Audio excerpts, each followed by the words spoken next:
At eto na nga po mga kababayan, no? Good news, BP Sara, sure win na. Luistro, iyak sa ebidensya mga kababayan. Nako po at nako, itong si Sowan mga kababayan, no, ay tila ba'y gusto niya raw mag-resign na po si BP Sara? Anong klase yan? Naku po, yan ang ating alamin ngayon mga kababayan. Pero ang interesting diyan, Admar, ang naisip ko diyan kasi 'di ba day 3 pa lang tayo, and actually ang reserved trial dates for the presentation of the prosecution and defense are 90 days. Ganun katagal. So at the rate they're going, kasi dapat one witness per day pero itong si Kalilong umabot ng 2 araw. So baka itong 90 days hindi pa matapos sa 90 days. 'Di ba? So ang susunod na tanong diyan ay kanino ba pabor ang delay? Yun. 'Di ba? Sa prosecution or sa defense? Ang prosecution pwede na lang isipin na pag habang pahaba ng pahaba itong impeachment, araw-araw nating madudungisan ang reputasyon ni VP Sara, kahit hindi natin at dahil dito baka makuha natin yung 16 votes. Or pwede rin naman kahit hindi natin makuha yung 16 votes, dahil araw-araw natin siyang sinisiraan, baka humina siya sa eleksyon sa 2028.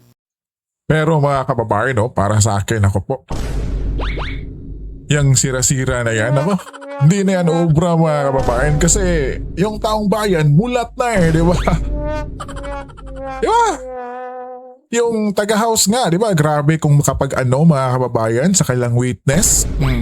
Na tila ba'y kinikindatan pa na parang dapat sumunod ka sa script, ha? Ay, naku po, baliwala mga kababayan, tila ba'y naging 2-0 or 3-0 yung score mga kababayan sa unang 3 araw na pagdinig. Di ba? Pambihira, yung unang araw mga kababayan, anong ginawa ni Atty. Sison kay Luistro kabayan? Sapol.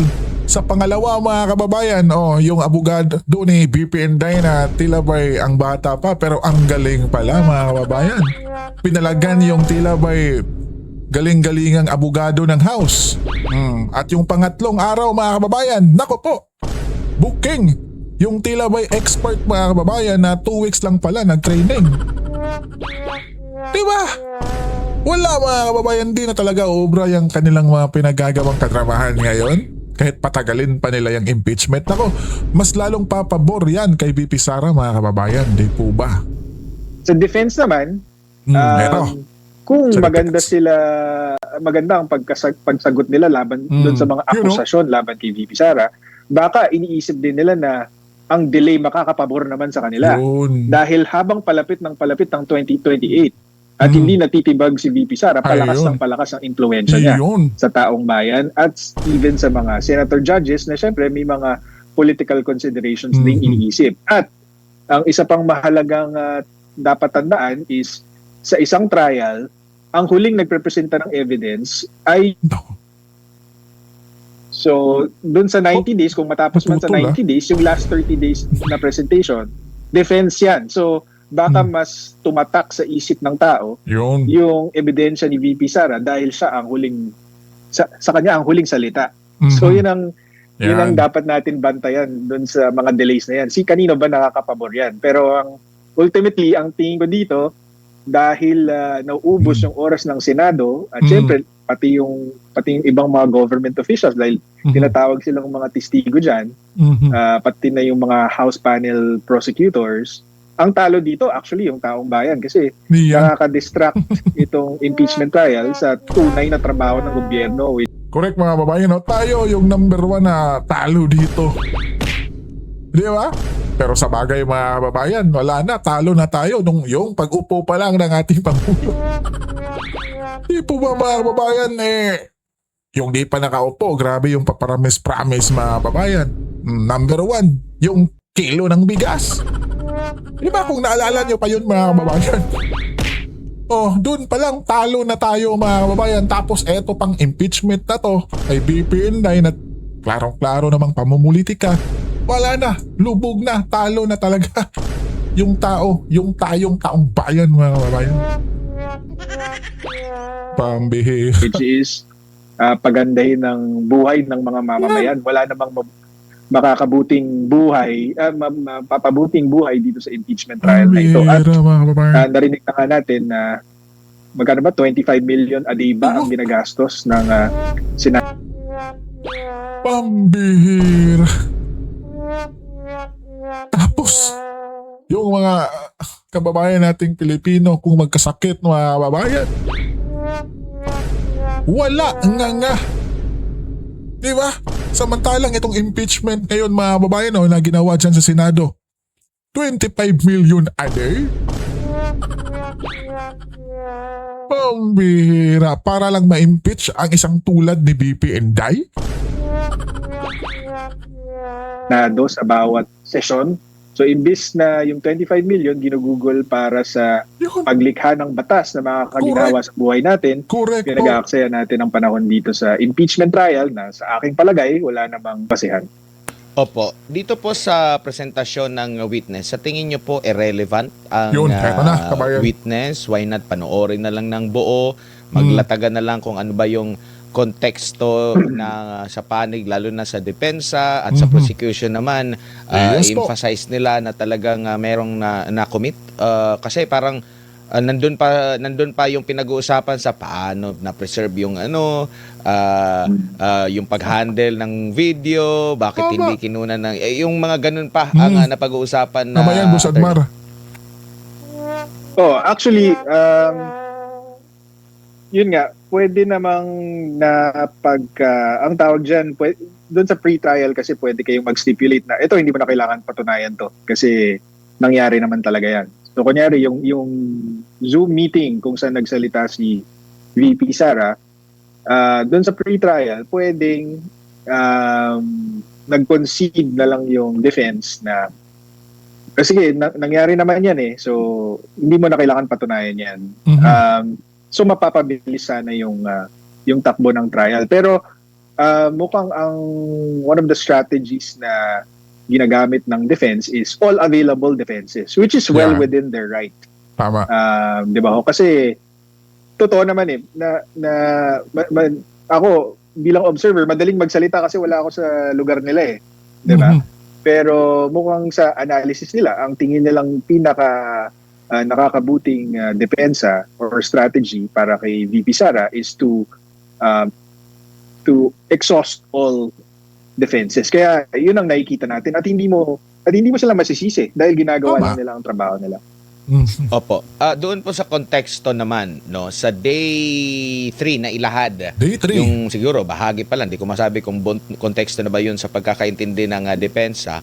Yung ilan sa mga videos, lalo na yung mga pahayag ni Attorney Zulaika Lopez at yung sa closing remarks, no, kung ano ba yung pinaghuhugutan, bakit nabanggit yon ng pangalawang Pangulo. Sa tingin nyo po, mabigat ito lalo na sa panig ng depensa na mas lalong maintindihan ng mga senator judge at ng sambayan ng Pilipino, bakit kaya yun nasabi o nabanggit ni Vice President Sara Duterte? Nako po, magandang tanong ito ni Admar. Di ba? Kung bakit nga ba ito nagawang sabihin ni BP Sara mga kababayan. Yan ang dapat din nilang anuhin mga kababayan, di ba? Kasi tila ba'y nakafocus lang yung House. Nakafocus lang talaga sa pananalita ni Vice President mga kababayan BP Inday. Di ba?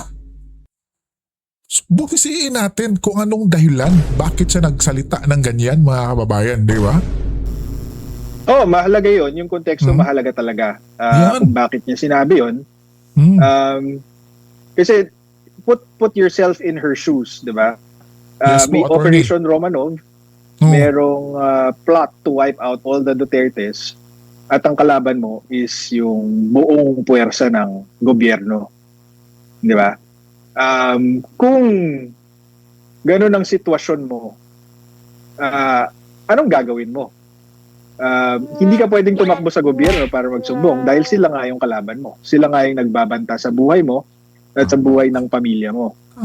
So, para sa akin, pwedeng parang naging bluff niya ito. Kumbaga, wala akong ibang Yan din yung iniisip ko mga babayan, no? Nasabi ko na yan, di ba, sa nakaraang natin mga babayan vlog na yung pinagsasabi ni VP Sara ay tila ba'y depensa kung baga mga kababayan, di ba? Di ba kung ikaw mga kababayan may nag-aano sa iyo, di ba? Tapos sasabihan kang ano, chubo-chucho, ganyan. Ay naku po, panigurado gugulatin mo rin yan. Sige, suntukin mo ako, may mangyayari sa iyo din. Oh. Di ba, ganyan lang yan mga kababayan, which is wise mo ba yung ginawa ni VP Inday? Dahil kung totoo man yan talagang may pagbanta rin sa kanyang buhay mga kababayan, ay naku po, panigurado yung nagbabanta, ay naku po, dihado na po mga kababayan. Ikaw ba naman na ipapatsugi mo yung ating Vice President tapos sure na ikaw na yung susunod kabayan? Gagawin mo pa ba? Iutos mo pa ba? O ang bihira, ang galing itong si VP Inday. Pero sa kanila mga kababayan, nakitaan nila ng butas kaya isinama nila ngayon ito sa impeachment ni VP Inday.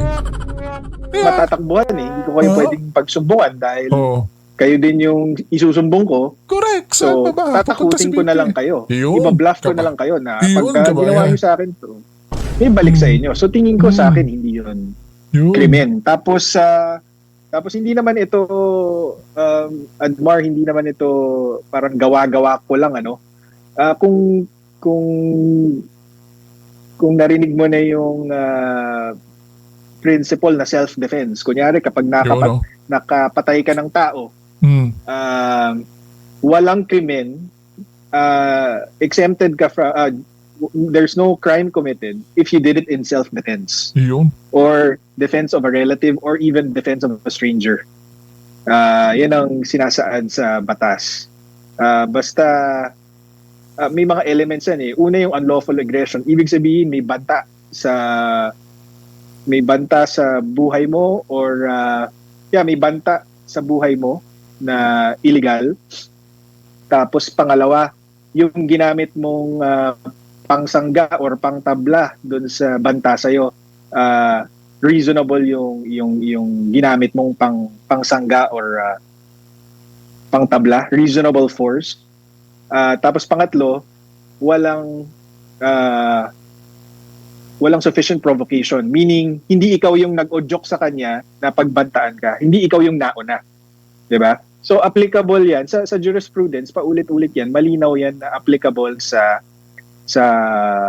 mga physical crimes like murder, 'di ba? Or even physical injuries. Kunyari ginugulpi ka, para depensahan yung sarili mo, lumaban ka tapos nagulpi mo yung kalaban mo. Self-defense 'yun. Kung hindi mo siya pre-provoke para suntok-suntokin ka, ganyan.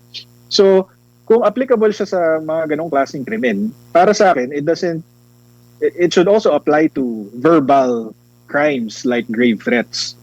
Kasi 'di ba, parang kung pinagbabantaan yung buhay mo ng gobyerno, justified ka in using a verbal threat to repel that threat against your life and the threat against your family's life. Nako po mga kababayan, shout out po si Minay, Pastor Kibuloy mga kababayan. Nako po, eto na nga. Tila ba'y wala na, maliwanag na nga mga kababayan itong unang pukul nila kay VP Inday ukol sa grave threat na to mga kababayan. Pambira talaga. Natural lang naman na tayo mga Pilipino pag inano tayo, di ba? Yung pananalita mga kababayan. Pambira. Pero yung iba dyan kabayan, santong-santuhang kabayo na yan. Pero sa totoo, naku po, grabe pala. Di ba? Mabuti nga si VP Inday mga kababayan, ipinakita niya talaga kung paano maging ordinaryong Pilipino mga kababayan sa araw na yon. Di ba? Kaya nga eto mga kababayan, ang daming nagmamahal kay VP Inday. Eto, panoorin natin. Eto yun mga kababayan, panoorin na po natin mga kababayan. VP Sara, welcome na welcome mga kababayan. VP Sara! VP Sara! VP Sara! VP! Naag! Naag! Naag! VP!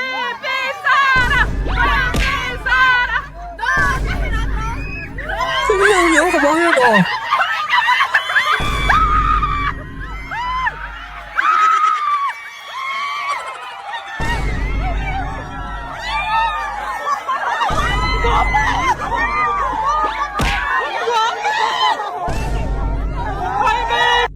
Oh, wait po muna mga kababayan ha. Oh. Ganyan po ba kung si Senator Riza Hontiveros ang magpupunta ng mga ganyang klase mga kababayan na lugar? Ganyan po ba siya salubungin mga kababayan? Na tila ba'y organic yung pagsalubong ha? Hindi yung bayad mga kababayan ha? Di ba? At yung nakakapilip pa dito mga kababayan ay naku po. Tila ba'y nasa bukid ito mga kababayan binisita ni BP Inday. Ordinaryong mga tao ang andyan pero pinuntahan pa rin niya mga kababayan. At walang dalang media oh. Yung mga nagpipicture-picture, mga tao yan dyan mga kababayan na talagang excited silang makita si BP Inday. Tapos ang ganda-ganda pa kahit yung gupit niya ay pang boyish look mga kababayan. Diba? Papakay ka, Beb! Yun o.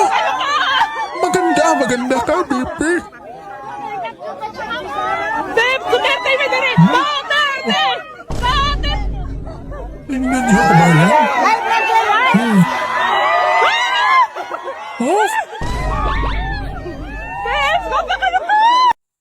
Yan ang gusto nilang ipa-impeach mga kababayan. Na tila may gusto na raw yung taong bayan na, di ba, lilitisin itong si BP Inday. Oh, yan yung sigaw nila, kampo nila Luistro mga kababayan, di po ba?